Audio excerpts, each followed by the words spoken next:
हे आता दादा तसं होतंय की. त्याच्यामध्ये झालं तर एक गोष्ट अशी आहे की आताच्या काळामध्ये जे नितीश कुमारांच्या बाबतीत घडलं त्याच्यामागे काहीतरी कारण असेल. आम्ही थोडंसं त्याच्या खोरात जायचा प्रयत्न केला. मला असं कळलं की लालू प्रसाद यादवांच्या पक्षाने ह्यांच्यातली काही आमदार फोडण्याचा प्रयत्न केला आणि त्याची कुणकुण राज्याचा प्रमुख म्हणून त्यांना त्या ठिकाणी लागली.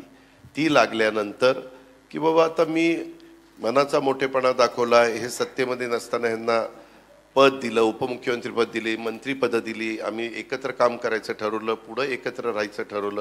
असं असताना ज्या प्रकारे तिथं काही गडबडी सुरू झाल्या त्याच्यातून तिथलं सगळं चित्र बदललं आणि पुन्हा नितीश कुमारांना ती भूमिका घ्यावी लागली जी आज तुम्ही बोलून दाखवताय.